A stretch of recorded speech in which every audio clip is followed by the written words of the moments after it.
The ancient Egyptians were a fascinating civilization with lots of interesting customs. They did things that might seem really strange to us today. Let's take a look at some of the weirdest things they did. Ancient Egyptian mummification. Mummification, often associated with ancient Egypt, was not their invention, but was practiced by South Americans approximately 2,000 years before it appeared in Egypt. The Egyptians adopted this practice to preserve the deceased for their journey to the afterlife. The mummification process was precise, with one notable step involving wrapping the body in cloth, a winding sheet that stretched for over 1.5 kilometers. However, mummification was not available to everyone. It was a privilege reserved for the affluent in society. Once the body was meticulously dried and swathed in cloth, it found its resting place within a stone sarcophagus, often adorned with carvings or paintings. Special objects, including jugs, figurines, and even mummified animals, were included to accompany the departed on their eternal voyage. Mummifying crocodiles. Ancient Egyptians extended the practice of mummification to include crocodiles, emphasizing their cultural significance. In 2019, archaeologists uncovered 10 mummified crocodiles in the necropolis of Kubbat al-Hawa, a rare find preserved without the typical resin used in mummification. These well-preserved crocodile mummies held profound religious importance. They were sacred offerings intended to nourish souls in the afterlife, or perhaps the reincarnations of deities. Sobek, the god associated with water and the Nile's flooding, played a key role in this practice, often depicted with a crocodile head and a human body. To seek his favor, people offered mummified crocodiles as a form of devotion. The mummification process for crocodiles mirrored human mummies, except for the absence of resin, highlighting the unique status of these creatures in Egyptian religion. These crocodile mummies were then placed in dedicated tombs or temples, showcasing the depth of reverence for these animals and their role in ensuring the Nile's fertility and Egypt's prosperity. Advanced tattoo culture. Ancient Egypt had an advanced tattoo culture often overlooked today. Archaeologists have found tattooed mummies and depictions of women with tattoos, mostly dots and swirls on the lower chest, abdomen, and thighs. These tattoos were believed to offer protection and blessings from the gods, especially during pregnancy, and were reserved for women of high status. Tattoo designs evolved to resemble deities, serving as homage. The process was ritualistic, involving a special brush made from an odd number of needles dipped in antiseptic charcoal soot or indigo powder to prevent infection. Afterward, the tattoos were treated with herbs and oils to heal and preserve the colors. Ancient Egypt's tattoo culture reflects their deep beliefs and innovative practices. Burial of pharaohs with miniature models of their servant.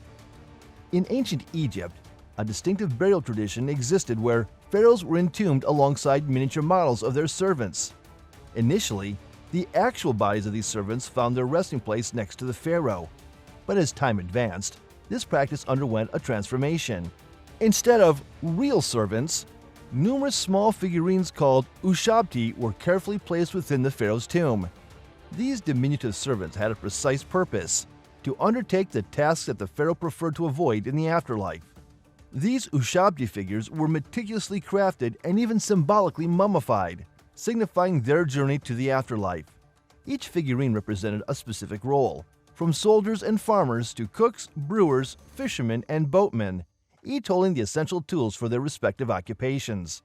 Interestingly, each tomb contained a magical inscription to activate these figurines. Spell number 6 from the Book of the Dead was of particular importance and read, O Ushabti, if the deceased is called upon to perform any work that must be done in the land of the dead, to cultivate fields, to irrigate the land, or to transport sand from the east to the west, do it for him. A traditional toilet in tombs. Ancient Egyptians, out of respect for the deceased, included toilets within tombs. Their belief that the departed continued to exist in another realm led to this unusual practice. In this alternate world, they considered basic necessities like food, water, and even bathrooms essential. This intriguing choice sheds light on the deep-rooted respect and care they had for those who had passed on, offering a unique glimpse into their beliefs and customs. A female pharaoh with fake beards. During the 18th dynasty, Hatshepsut, a female pharaoh of Egypt, faced a challenge in a predominantly male domain. Despite Egypt's reputation for gender equality, The same courtesy didn't extend to its rulers, particularly female pharaohs, who received relatively less respect.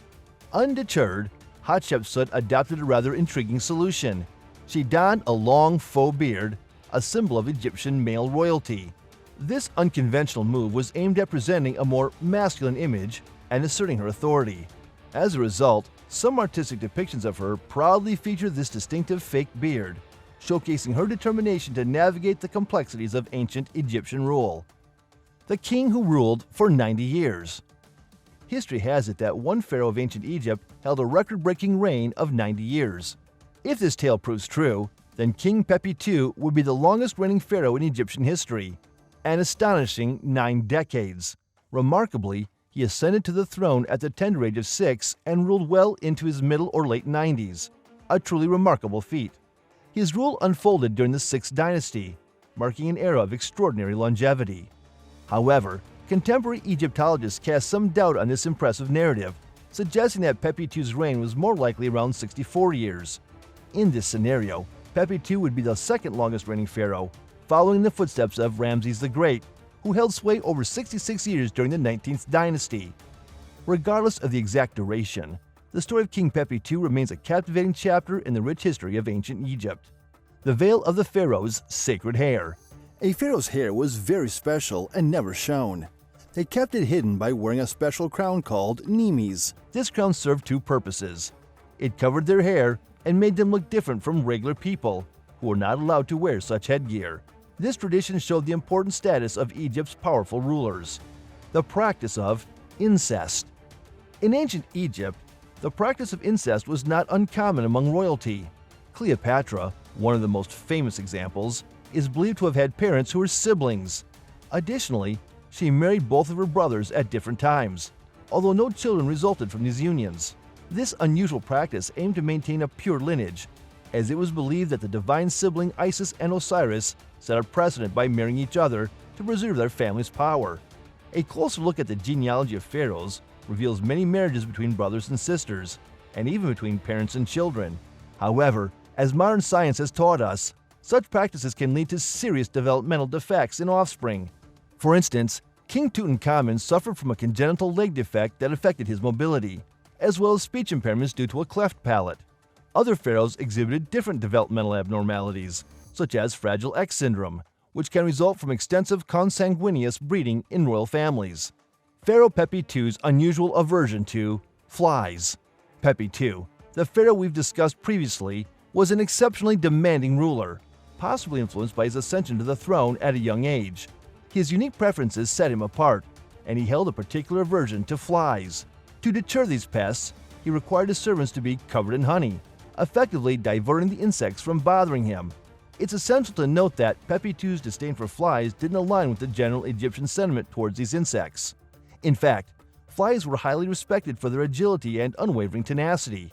Soldiers who displayed exceptional valor in battle were often awarded golden flies, showcasing the unique dynamics of ancient Egyptian culture.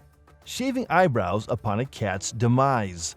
In ancient Egypt, the love for cats was no ordinary affection. Cats were considered bringers of good luck and held a revered place in households. So deep was this adoration that when a cat passed away, every family member shaved their eyebrows in mourning, and they continued to grieve until their eyebrows regrew. This unique practice underscores the profound connection between Egyptians and their feline companions. Baboons as guardians. Ancient Egyptians held baboons in high regard, using them as unique enforcers of law and order. These baboons, depicted in ancient hieroglyphs and artwork, were actively involved in capturing criminals, displaying their strength and agility in maintaining security. Beyond policing, baboons had versatile roles in daily life, including fruit gathering, beer brewing, and even entertainment through dance. Their contributions were highly valued in Egyptian society. Deciphering ancient Egypt's script. An ancient art of hieroglyphs was a script comprising around 2,000 characters. Interestingly, of all the 2,000 characters, it contained only consonants. Within these symbols, vowels were conspicuously absent, leaving us with a tantalizing mystery regarding how the Egyptians pronounced their words. While we may never fully grasp how the Egyptians sounded out their words, some clues exist. There's evidence suggesting that the equivalent of the letter E occasionally made its way into hieroglyphs, providing a tantalizing glimpse into their linguistic landscape. Hieroglyphs, with their consonant-rich composition, are not just an ancient script, but also one of the oldest writing systems in human history, unveiling the extraordinary journey of Egypt's enduring civilization. Use of canopic jars for preserving human organs. Canopic jars were special vessels from ancient Egypt that played a vital role in preserving the internal organs of the deceased during the mummification process. These jars were more than mere containers. They held a profound significance in the journey to the afterlife. Each of the 4 canopic jars had a special purpose. The first held the lungs, the second the liver, the third the intestines, and the fourth the stomach. However, the heart was believed to be the seat of a person's soul and remained in the body. Originally, these jars were simple and unadorned, but as time passed, they evolved into intricate works of art reflecting the meticulous nature of ancient Egyptian culture. These ornate canopic jars began to symbolize the 4 gods, known as the sons of Horus, each associated with an organ. Hapi had the head of a baboon and held the lungs. Daumatef held the head of a jackal and held the stomach. Imseti had a human head and held the liver, and Kabesanuf had the head of a falcon and held the intestines. Keeping unusual pets. Ancient Egyptians had an affinity for pets that extended beyond the famous cats and baboons we've explored. Their menagerie featured hawks, ibises, long-legged swamp birds, lions, gazelles, and monkeys, infusing a dash of exoticism into their daily lives. But alongside these companions, they welcomed domesticated dogs into their homes. While today we hold dogs dear as cherished pets, in ancient times they fulfilled crucial roles as hunting and guarding aids. Within the ranks of ancient Egyptian dogs, you'd find greyhounds, salukis, mastiffs, and dachshunds, each boasting its unique skills and characteristics. This eclectic mix of pets revealed the diversity and individuality that colored life in ancient Egypt. Healing wounds with moldy bread. The ancient Egyptians were known for their resourcefulness, and one of their unusual yet effective healing methods involved using moldy bread on wounds. This seemingly strange practice was, in fact, a precursor to modern antibiotics like penicillin.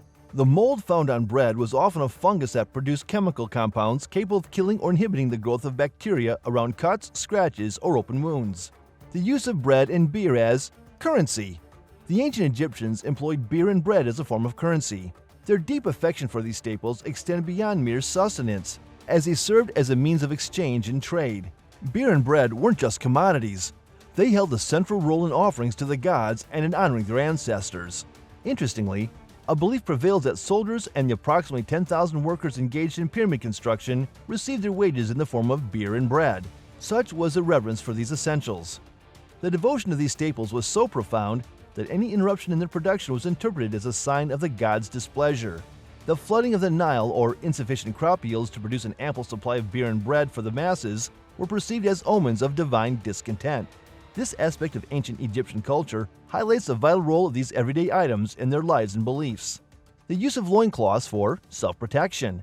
The use of loincloths in ancient Egypt served various intriguing purposes. Historians speculate that these garments, predominantly worn by men, may have been employed as a preventative measure to curb the spread of diseases during intimate interactions. Hieroglyphs hint at another role for these thin fabrics, safeguarding the lower body from the harsh sun and tropical ailments during times of battle, as well as protecting against malevolent spirits. Moreover, it's thought that these loincloths were dyed in a spectrum of colors, not only for practicality, but also to enhance their attractiveness, potentially invoking desires. This practice was also seen as an act of reverence toward the gods of reproduction and fertility, intertwining the practical and spiritual aspects of ancient Egyptian life. The annual Tears of the Nile. The ancient Egyptians held a belief that the annual flooding of the Nile River was a result of tears shed by the goddess Isis for her slain husband, Osiris. These tears symbolized mourning and were seen as her effort to piece together Osiris's body during the flood season. This profound belief gave rise to the Night of Tears, a celebration where Egyptians floated down the river in colorful boats, offering praise to their gods and presenting gifts to the river itself. Astonishingly, this tradition still persists today, serving as a heartfelt tribute to the past and the enduring culture of Egypt. Wearing footwear adorned with the faces of their enemies. In ancient Egypt, King Tut deliberately wore sandals adorned with the faces of his enemies on the soles. This peculiar choice allowed him to symbolically tread upon them as he walked. Among the 80 pairs of footwear discovered in his tomb, at least one pair featured an African captive on the inner sole of one shoe and an Asian captive on the other. These depictions represented the adversaries of King Tut's kingdom, revealing a unique aspect of his reign and the symbolism he chose to carry with him. Sacred status of the Scarab beetle in ancient Egyptian culture. Today, this beetle family boasts over 30,000 species worldwide, often referred to simply as scarabs or scarab beetles. For the ancient Egyptians, the scarab beetle symbolized profound regenerative powers. They believed these small creatures mirrored the sun's path, just as the sun journeyed across the sky, bestowing light and warmth. In a remarkable feat of nature, the scarab beetle rolls its dung ball, cradling eggs from east to west. Here, the embryos mature and emerge into the light, like the sun's radiant journey. The symbol of rebirth and the sun can be found in ancient Egyptian art and jewelry, representing the scarab's significance. These insects are closely associated with the gods: Khepri, the god of the rising sun; Atum, the god of the setting sun; and Ra, the god embodying the sun's majesty. The scarab beetle, a small yet powerful emblem of enduring life and solar brilliance, wove its magic into the tapestry of ancient Egyptian beliefs and culture. Use of rodent bones as remedies for illnesses. A peculiar tradition involving rodent bones emerged as a belief in ancient Egypt that it had potential to cure children of illnesses. People held the belief that these tiny bones possessed healing powers. For instance, when an infant fell ill, a curious remedy was applied. The mother would consume a mouse, and then the bones of that same mouse were carefully placed inside a small cotton pouch secured with 7 knots. This pouch, imbued with the perceived healing essence of the rodent, was then hung around the child's neck, functioning as a protective talisman.